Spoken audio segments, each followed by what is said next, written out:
Hello student. तो आज हम पढ़ने वाले हैं क्लास 11th फिजिक्स और फिजिक्स का एक इंपॉर्टेंट हम न्यू पैटर्न पर आधारित हम प्रश्न पत्र को देखने वाले हैं। वो इंपॉर्टेंट मॉडल पेपर जो आपके पेपर के लिए बहुत ही ज्यादा इंपॉर्टेंट है। अभी हाल फिलहाल में भी आपका पेपर होने वाला है और फाइनल पेपर भी आपका होने वाला है। दोनों पेपर के लिए ये इंपॉर्टेंट मॉडल पेपर बहुत ज्यादा इंपॉर्टेंट है। इसको जरूर आप तैयार करेंगे। तो यहाँ पे आपको याद रखना है, ये आपको 60 नंबर का ही प्रश्न पत्र आपसे पूछा जाता है। ठीक है ना, 60 नंबर का आपका प्रश्न पत्र पूछा जाता है। आइए हम एक एक करके इसको देख लेते हैं। तो यहाँ पे 2027 के लिए हम यहाँ पे बता रहे हैं आपको भौतिक विज्ञान का। अब इतनी बेसिक बात तो सभी को पता होगा कि आपको जो है 3 घंटे 15 मिनट आपको दिया जाता है सॉल्व करने के लिए प्रश्न पत्र। और यहाँ पे आपको कुछ ध्यान पूर्वक निर्देशांक दिए गए हैं, इसको पढ़ लीजिएगा। निर्देश दिए गए हैं क्या, सभी प्रश्नों को ध्यान पूर्वक पढ़कर उत्तर दीजिएगा। ठीक है, जहां आवश्यक हो वहां चित्र भी बनाइएगा। फिर संख्यात्मक प्रश्नों जो है प्रश्नों में सूत्र, मान रखने की प्रक्रिया तथा उत्तर की इकाई अवश्य लिखिए। मतलब जो भी न्यूमेरिकल आएंगे ना उसको अच्छे से आपको बताना है। आवश्यकता अनुसार जहां जी का मान 9.8 मीटर प्रति सेकेंड स्क्वायर होता है, इसको भी आप यूज कर सकते हैं। बस इतनी बातें हमें बताई गई हैं।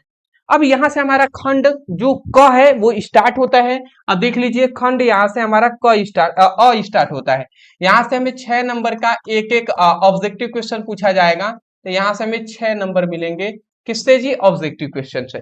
तो चलिए पहला ऑब्जेक्टिव क्वेश्चन हम इसको सॉल्व कराकर आपको दिखाते हैं। मैं आपको पहले ही कह दे रहा हूं, आपको इस प्रश्न पत्र से ये जानने को मिलेगा कैसे आपके पेपर पूछे जाते हैं, कौन कौन सा इंपॉर्टेंट क्वेश्चन है। ठीक है, कौन इंपॉर्टेंट न्यूमेरिकल है, कितने हमें न्यूमेरिकल पूछे जाते हैं, कितने हमें सिद्धांत पूछे जाते हैं, कितने नियम पूछे जाते हैं, ये सब आपको इस वीडियो में पता चलेगा। और सबसे खास बात, जितना हो सकेगा ना उतना मैं सॉल्व कराकर आपको बताने का प्रयास करूंगा। ठीक है, आइए।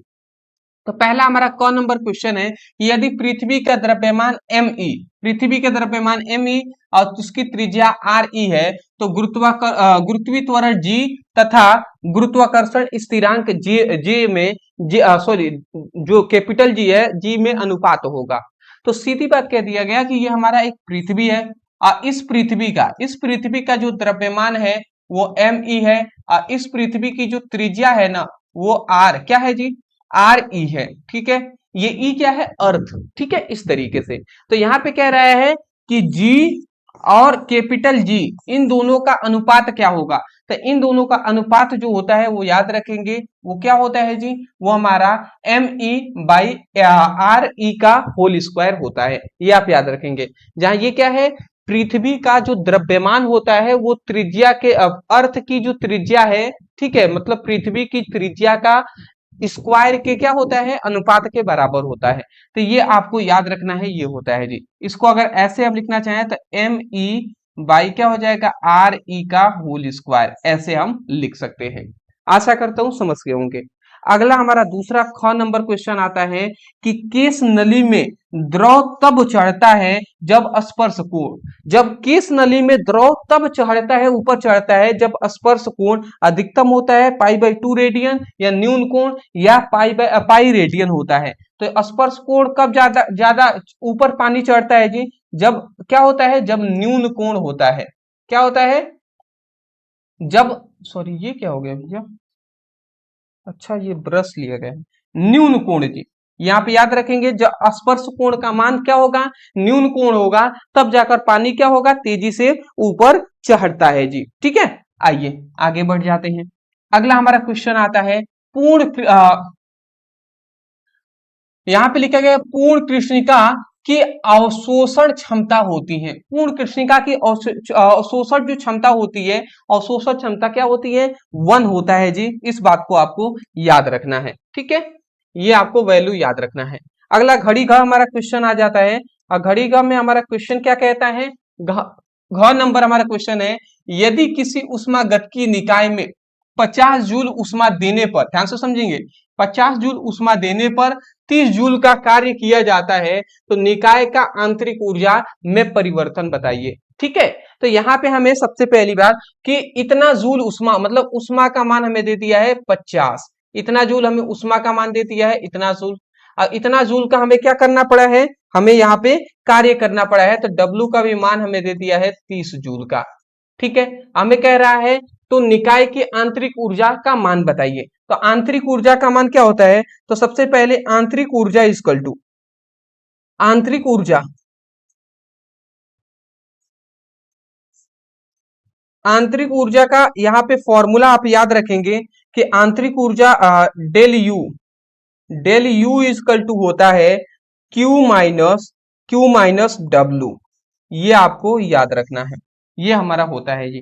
ठीक है, तो ये आपको याद रखना है कि क्यू माइनस क्या होता है, डब्लू होता है। यह आपको आंतरिक ऊर्जा का मान हमें सबको याद रखना है।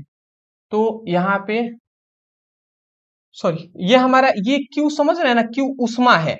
ठीक है, तो यहाँ पे वास्तव में ये हमारा 50 जूल उष्मा है ना, तो उष्मा को वास्तव में क्यू से दर्शाते हैं। ठीक है, कहीं कहीं यू से भी दर्शा देते हैं। ठीक है, बट मोस्टली क्यू से ही दर्शाते हैं, तो क्यू हमने लिख दिया। अब डेल यू इक्वल टू क्या हो जाएगा, ये क्यू का मान है 50 और माइनस कार्य का मान है 30, तो 50 में से 30 चला जाएगा तो 20 जूल।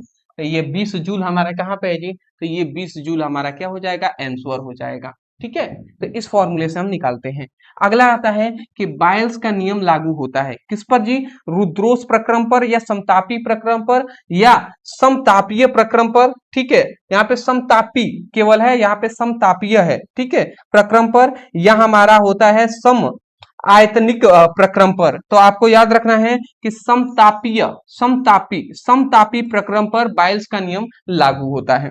फिर अगला हमारा घड़ी चक्री से हमारा है 4 नंबर क्वेश्चन कि यदि सरल लोलक की लंबाई 4 गुनी कर दी जाए, एक सरल लोलक की लंबाई 4 गुनी कर दी जाए तो उसका दोलन काल हो जाएगा। तो अगर हम सरल लोलक की लंबाई को अगर हम 4 गुनी कर देते हैं तो उसकी दोलन जो होगा ना वो 2 गुनी हो जाएगा। ठीक है, उसका जो दोलन काल हो जाएगा वो 2 गुना हो जाएगा। तो इन सभी चीजों को आपको ऑब्जेक्टिव क्वेश्चन को याद रखना है।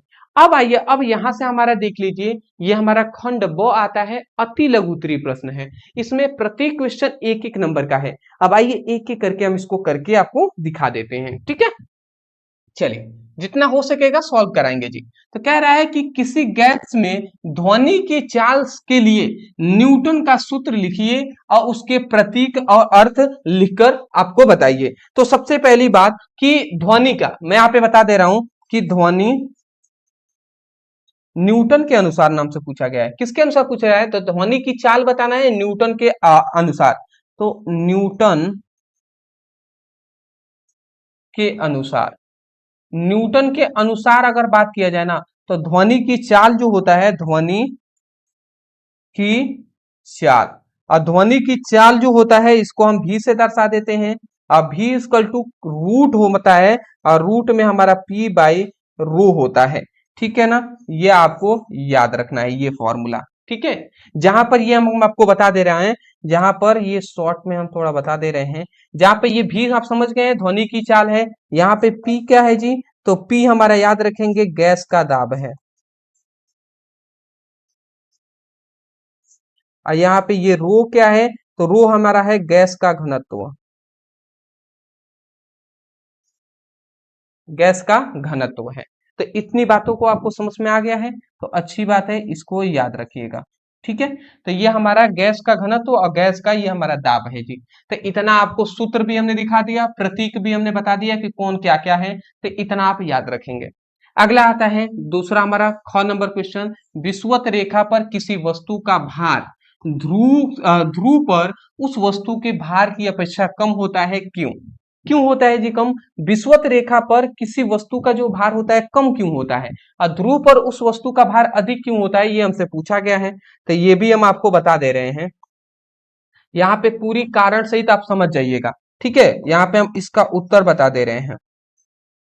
तो हम इतनी बात जानते हैं कि जो पृथ्वी होता है, पृथ्वी, तो पृथ्वी क्या करता है जी, घूर्णन गति करता है। पृथ्वी अपने अक्ष पर भी ये घूमता रहता है, घूर्णन गति करता है। तो पृथ्वी क्या करता है, घूर्णन गति करता है। शॉर्ट में हम यहाँ पे बता रहे हैं, पृथ्वी क्या करता है, घूर्णन गति करता है। और घूर्णन गति करने के कारण इसकी जो विषुवत रेखा पर, विषुवत रेखा पर, इसकी विषुवत रेखा पर क्या होता है, इसकी जो विषुवत रेखा आता है ना, इस पर एक कार्य करता है, वो कौन सा बल कार्य करता है? तो प्रभावी गुरुत्वीय, इसकी विषुवत रेखा पर प्रभावी गुरुत्वीय त्वरण कार्य करता है। प्रभावी विषुवत, प्रभावी गुरुत्वीय त्वरण कार्य करता है। और ये प्रभावी गुरुत्वीय त्वरण क्या होता है? प्रभावी गुरुत्वीय त्वरण के कारण क्या होता है? प्रभावी जो गुरुत्वीय में इतने बात आप याद रखेंगे कि जो पृथ्वी जो है वो पृथ्वी जो होता है वो घूर्णन गति करता है। तो घूर्णन गति करने के कारण ना जो विषुवत रेखा पर क्या होता है? प्रभावी गुरुत्वीय जो त्वरण होता है ना, इसका मान जो होता है वो कम होता है। और इसी के मान के कम होने के कारण ही जो वस्तु होता है ना, वस्तु का जो द्रव्यमान होता है, जो भार होता है, वो कम हो जाता है। तो यहाँ पे कहते हैं विषुवत रेखा पर किसी वस्तु का भार ध्रुव पर वस्तु के भार की अपेक्षा कम क्यों होता है? कम विषुवत रेखा पर कम क्यों होता है ये पूछा गया है। तो कम इसलिए होता है ना क्योंकि विषुवत रेखा पर प्रभावी गुरुत्वीय त्वरण का मान क्या होता है? कम होता है। इसीलिए इसीलिए हम बता दे रहे हैं कि विषुवत रेखा पर वस्तु का जो भार है कम होता है। और वही ध्रुव पर ना, ध्रुव पर याद रखेंगे प्रभावी गुरुत्वीय त्वरण का मान अधिक होता है। इसलिए ध्रुव पर क्या होता है? कोई भी वस्तु का जो भार है वो अधिक होता है। ठीक है ना, बात समझ के होंगे। अगला हमारा आता है ग नंबर क्वेश्चन। और ग नंबर क्या है कि अधिकतम कार्य के लिए बल और विस्थापन के बीच के कोण कितना होना चाहिए? तो अधिकतम कार्य करने के लिए ना, अधिकतम करने के लिए कार्य करने का फॉर्मूला क्या होता है जी? तो कार्य बराबर क्या होता है? बल गुणे विस्थापन इंटू कॉस थीटा। यही ना हमने बताया है जी, बल गुणे विस्थापन इंटू कॉस थीटा।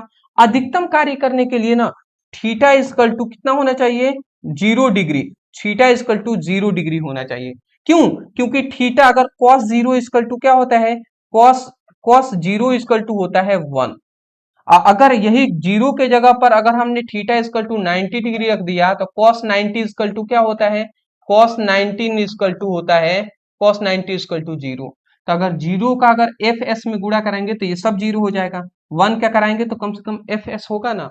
तो अगर हम कहें तो अधिकतम कार्य के लिए बल और विस्थापन के बीच जो कोण बनना चाहिए वो कितना बनेगा जी? तो वो हमारा थीटा इक्वल टू 0 डिग्री बनना चाहिए। बात समझ गए होंगे। अगला आता है बल और त्वरण में क्या संबंध है ये बताना है। तो ये भी आइए हम बता देते हैं। तो सीधी बात है, बल बराबर क्या होता है? बल बराबर द्रव्यमान गुणे त्वरण कहते हैं। तो हम इतना कह सकते हैं कि किसी वस्तु का द्रव्यमान और उस वस्तु के त्वरण के गुणनफल को बल कहते हैं। बल आप समझ गए। दूसरा हमारा क्या है? त्वरण। तो त्वरण ए बराबर क्या होता है? वेग में परिवर्तन अब बटे समय। तो हम ये कह सकते हैं कि किसी वस्तु के वेग में परिवर्तन के दर को हम समय कहते हैं। ठीक है, मतलब वेग में परिवर्तन की दर को क्या कहते हैं? सॉरी, त्वरण कहते हैं। तो त्वरण का परिभाषा बोल देंगे ना कि वेग में परिवर्तन की दर को त्वरण कहते हैं। तो ये हमारा हो गया बल और त्वरण का यहाँ पे हमने बता दिया है। ठीक है, और यहाँ पे एक और चीज बोल रहा है कि बल और त्वरण में क्या संबंध होता है? संबंध हमसे पूछा है। तो संबंध कैसे हो जाएगा जी? तो देखिए, ये हम समीकरण फर्स्ट मान लेते हैं, ये समीकरण दो, दोनों का फॉर्मूला पता है। अब सीधी बात है, समीकरण फर्स्ट में सेकेंड का वैल्यू रख देते हैं। समीकरण फर्स्ट में 2 का मान रखने पर, अब मान रखते हैं तो क्या निकलेगा जी? तो ये हमारा बल हो जाएगा। ये हमारा द्रव्यमान है तो द्रव्यमान हमने लिख दिया। और त्वरण का मान क्या होता है? v बाई टी होता है, तो ये v बाई टी हमने रख दिया। ये त्वरण a है ना, तो a का ये दूसरा मान हम a के जगह पर रख देते हैं v बाई टी, तो ये हो गया। अब इसी को अगर हम चाहें तो क्या लिख सकते हैं? एम वी बाई टी लिख सकते हैं। तो यही हमारा क्या है? संबंध है जी, बल और त्वरण के बीच का संबंध। आशा करता हूं समझ के होंगे। आइए जी, अगला आता है प्रत्यास्थता संबंधित हुक का नियम लिखिए। अब हुक का नियम क्या होता है जी? हुक का नियम बहुत बार हमने करा दिया है, नहीं पढ़ रहे हैं तो ये मेरी गलती नहीं है, मैं फिर भी बता दे रहा हूं हुक का नियम। ठीक है, तो यहां पे कहां पे लिखे, चलिए यहीं पे बता दे रहे हैं। हुक के नियम के अनुसार हमें यही बात बताया गया कि प्रत्यास्था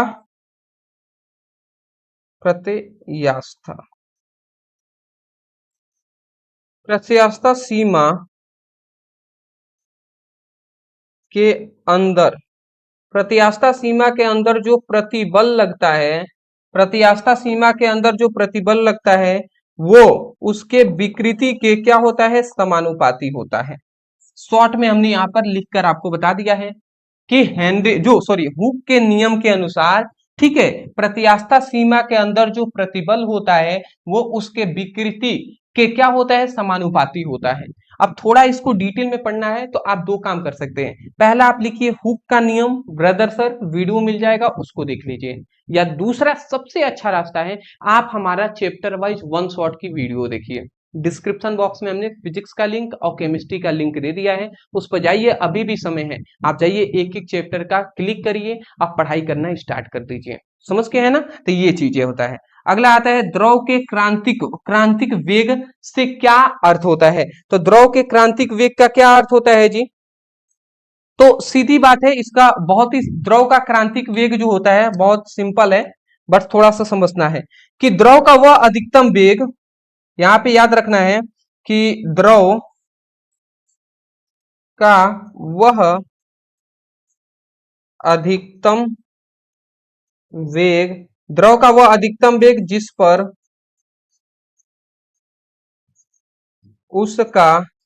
पर उसका प्रवाह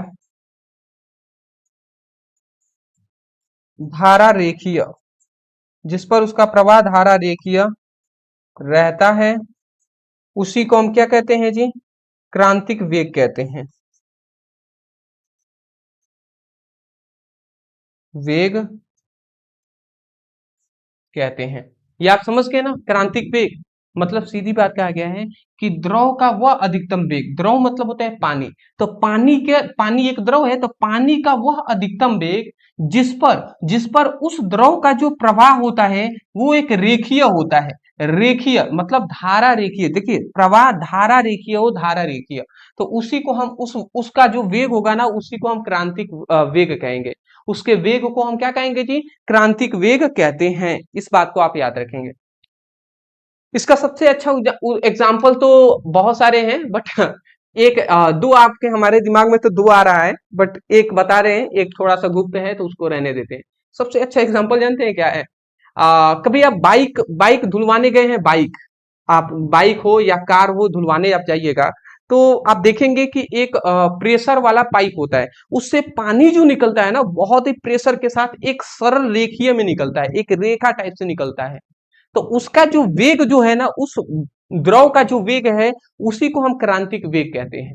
ठीक है, तो वही बात कहा गया है कि द्रव का वह अधिकतम वेग, अधिक से अधिक वेग जिस पर उसका जो प्रवाह है ना, जो बह रहा है प्रवाह है, वो धारा रेखीय होना चाहिए, वो एक सीधी रेखा में धारा रेखीय होना चाहिए, उसी को क्रांतिक वेग कहते हैं।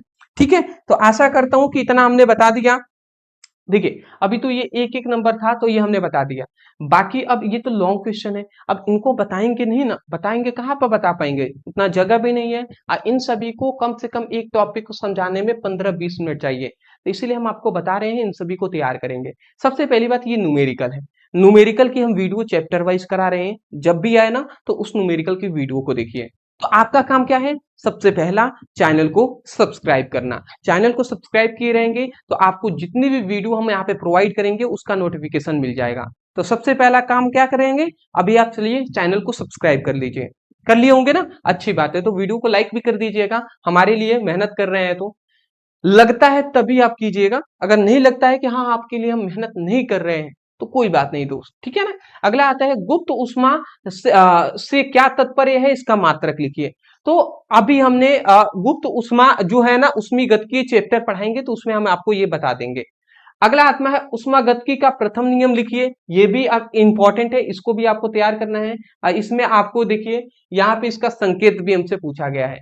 फिर सरल लोलक किसे कहते हैं, अब पृथ्वी तल पर इसकी लंबाई की गणना कीजिए, तो इसका ये एक सरल लोलक की पहले परिभाषा पूछा, फिर न्यूमेरिकल, इसको भी आपको तैयार करना है, सब आपको हम कराएंगे जी। लगभग हमने 6 चैप्टरों का आपको हमने वन शॉट करा दिया है फिजिक्स में, और लगभग 5 चैप्टरों का केमिस्ट्री में वन शॉट करा दिए हैं, तो डिस्क्रिप्शन बॉक्स में लिंक है, पहले उसकी पढ़ाई आप कर लीजिएगा।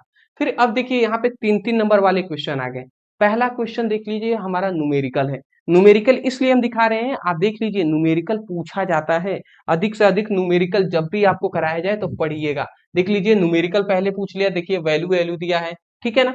और यहाँ पे दूसरा देखिए ख नंबर क्वेश्चन क्या कह रहे हैं कि जल का असंगत प्रसार की व्याख्या करना है, आवश्यक वक्र भी बनाइए। तो जल का असंगत प्रसार क्या होता है ये आपको आगे चैप्टर में पढ़ाए जाएंगे, ठीक है। और देख लीजिए यहाँ पे भी एक न्यूमेरिकल हमसे पूछ लिया है, ठीक है। अब वायु का घनत्व उपेक्षा पूछा जा रहा है। चलिए इसको, ये सभी न्यूमेरिकल ना हम आपको चैप्टर वाइज करा रहे हैं, तो सीखने का प्रयास करेंगे ना तो सब आएगा। फिर हमारा पलायन वेग क्या है, ये हमने करा दिया है, मुझे याद है, ठीक है। अब पलायन वेग के आधार पर यहाँ पे पलायन वेग का सूत्र भी पूछा जा रहा है, तो वन शॉट जाकर वीडियो देख लीजिए, उसमें हमने ये करा दिया है, मुझे याद है ये टॉपिक। अगला आता है ठोस का रेखीय प्रसार गुणांक अल्फा और यहाँ पे क्षेत्रीय प्रसार बीटा में संबंध स्थापित कीजिए, इन दोनों में क्या संबंध होता है, ये आगे के चैप्टर है। फिर यहाँ पे आप देख सकते हैं ये हमारा क्वेश्चन है, रेत और बर्फ पर चलना क्यों कठिन होता है यह स्पष्ट करना है। फिर यहाँ पे एक हमारा न्यूमेरिकल दे दिया है, ठीक है। फिर अथवा में अब इन दोनों में से कोई एक करना है, या तो ये कीजिए, या वाहन की पहिया का मडरागढ़ क्यों लगाया जाता है, क्योंकि वाहन की पहिया जो है ना आसानी से चल सके। दूध के क्रीम में अलग होने का कारण क्या है ये भी आप याद रखेंगे। फिर यहाँ पे आपको न्यूमेरिकल देख सकते हैं, ये सब न्यूमेरिकल ही है। तो मोस्टली आपसे क्या पूछा जाता है, न्यूमेरिकल पूछे जाते हैं, ये भी न्यूमेरिकल है। फिर यहाँ पे देखिए कोई दो ही प्रश्न आपको हल करना है, यहाँ पे एक प्रश्न हमें दे दिया है, इसमें भी न्यूमेरिकल है, इसमें भी हमारा प्रश्न दिया है, इसमें भी न्यूमेरिकल है। फिर देख लीजिए न्यूटन के गति का नियम हमसे पूछा गया है। तो इस तरीके से हमारा प्रश्न पत्र दिया जाता है, इन सभी को आप तैयार करेंगे, ठीक है ना। और मोस्टली जब भी आपको वन शॉट कराया जाए उसकी वीडियो देखिए, न्यूमेरिकल कराया जाए उसको वीडियो देखिए। Thank you so much for watching this video, कल मिलते हैं।